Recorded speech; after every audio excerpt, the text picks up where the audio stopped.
Hello viewers, in this video we shall talk about centripetal force. Centripetal force exactly क्या होता है, इसका जो इफेक्ट्स है वो क्या क्या हो सकता है.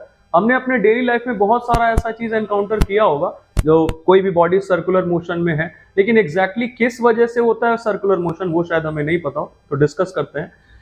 मैंने यहाँ पे इसका डेफिनेशन लिख दिया already. It is the force acting on a body towards the centre of the circular path. कौन सा सर्कुलर पाथ? जिस सर्कुलर पाथ में बॉडी मूव कर रहा है. जैसे यहाँ पे कुछ एग्जांपल्स हमने रखा है. ये हमारा अर्थ का डिफरेंट पोजीशंस दिखाया गया है. Earth is revolving around the sun. तो अर्थ कैसा मोशन कर रहा है? ये सर्कुलर मोशन कर रहा है. अर्थ हमारा कैसा मोशन कर रहा है? ये सर्कुलर मोशन कर रहा है.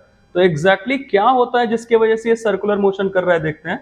इस पे एक फोर्स एक्ट, ये हमारा अर्थ है, ये अर्थ है और बीच में एट द सेंटर हमारा सन है. तो इस अर्थ, हमारा जो प्लैनेट है अर्थ या बाकी कोई भी प्लैनेट्स है, उस पे एक फोर्स कंटिन्यूअसली एक्ट कर रहा होता है जिसे हम बोलते हैं सेंट्रीपिटल फोर्स, जिसके वजह से ये हमारा जो प्लैनेट है ये कैसा मोशन कर रहा होता है? सर्कुलर मोशन कर रहा होता है. तो हमसे एक क्वेश्चन हमारे दिमाग में आता है कि सेंट्रीपिटल फोर्स आखिर इसको मिला कैसे? तो we know about gravitational force of attraction. पूरे यूनिवर्स में चाहे कोई भी दो बॉडीज है, छोटे छोटे बॉडीज, जैसे दो डस्ट पार्टिकल्स भी अगर ले लें या दो सेलेस्टियल बॉडीज भी ले लें जैसे सन और अर्थ, तो सबके बीच में gravitational force of attraction act कर रहा होता है. तो ये ग्रेविटेशनल फोर्स ऑफ अट्रैक्शन की वजह से सन इसको अपने टुवर्ड्स खींचता है, मतलब सेंटर के टुवर्ड्स खींचता है. यही फोर्स हमारा है सेंट्रीपिटल फोर्स. तो ये अलग अलग रीजन से मिल सकता है इसको. जैसे कभी ग्रेविटेशनल फोर्स ऑफ अट्रैक्शन की वजह से मिल सकता है, कभी इलेक्ट्रोस्टैटिक फोर्स ऑफ अट्रैक्शन की वजह से मिल सकता है. जैसे एक और एग्जांपल हमने यहाँ पे रखा हुआ है. ये दिख रहा है हमें कि ये जो रेड कलर से मार्क्ड है ये सब इलेक्ट्रॉन्स है.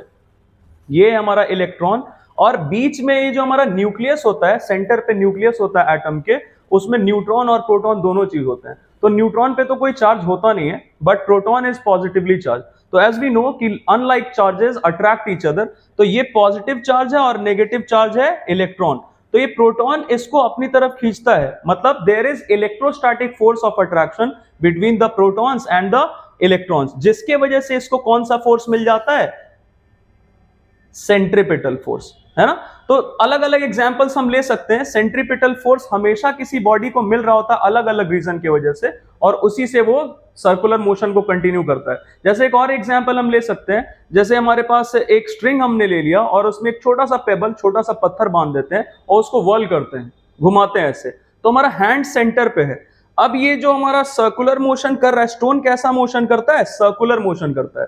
तो ऑब्वियसली स्टोन को भी सेंट्रीपिटल फोर्स मिल रहा होगा. तो सेंट्रीपिटल फोर्स कहां से मिल रहा होता है? एग्जैक्टली जो टेंशन होता है स्ट्रिंग में, उस टेंशन की वजह से सेंट्रीपिटल फोर्स मिलता है स्टोन को, जिसके वजह से वो सर्कुलर मोशन कंटिन्यू करता है ना. तो हमने कुछ एग्जांपल्स लिया है जिससे सर्कुलर मोशन का जो हमारा ये फोर्स है, सेंट्रीपिटल फोर्स जो रिस्पॉन्सिबल होता है, उसका कॉन्सेप्ट शायद हमें समझ में आया हो, क्लियर हुआ हो. इसके अलावा भी जैसे सेंट्रीफ्यूगल फोर्स होता है, तो I shall post a video for that topic also, centrifugal force also separately. Okay, thank you very much and keep watching.